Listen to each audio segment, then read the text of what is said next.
ngayong araw nga guys ay ibang trabaho na naman tayo.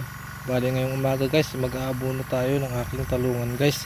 Dahil kailangan na nga itong abunuhan kasi matpapayat at medyo maiklim ng kanilang mga bunga guys. Bali ito nga pala guys ang ginagawa namin. Tinutunaw namin yung abono guys at nilalagay dito sa drum guys. Kaya nga guys tara, samahan nyo ako maglagay ng tubig dito sa drum guys.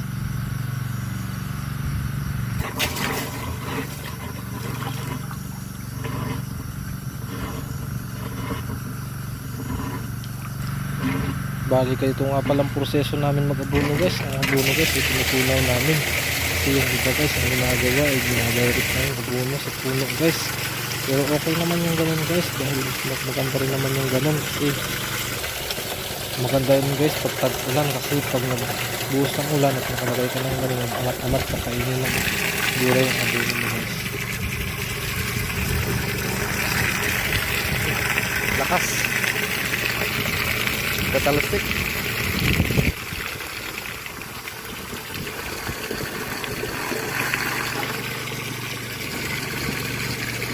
Yan nga, puno na guys.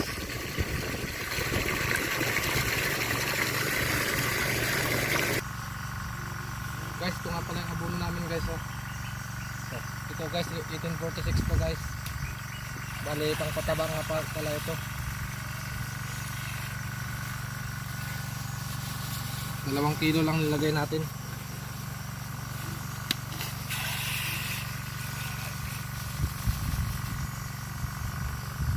Ito naman potassium, pampabulaklak to.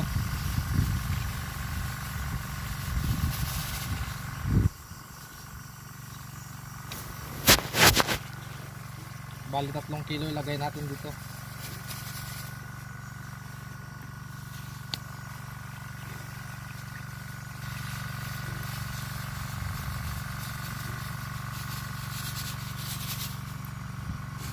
Naman guys urea. Bali ito ang pinaka-importante guys pag nagbubunga na yung talong mo. Bali ito nga pala itong pampalaki ng bunga guys para mabilis lumaki.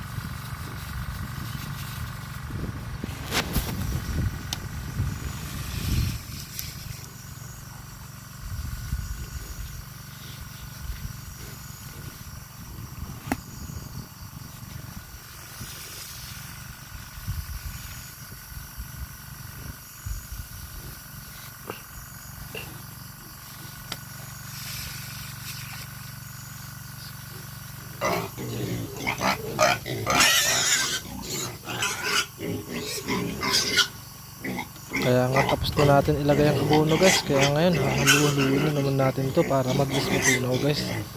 Bali pag natunaw na nga to guys, i-umpisan na natin mag-abono ng ating mga talungan guys.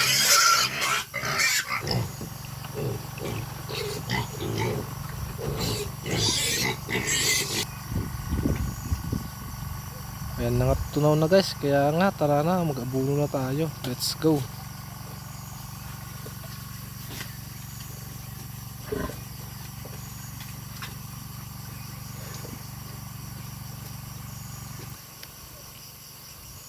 Bali sa isang pulo nga pala guys, isang ganito, isang tabong ganito kalaki.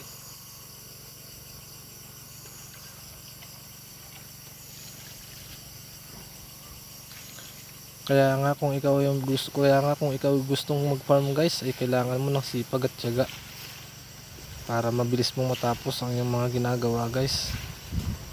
Kahit nasa gitna ng initan guys, bibirahin natin to para hindi na tayo abutan ng hapon at matapos natin agad to guys.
Pagod guys.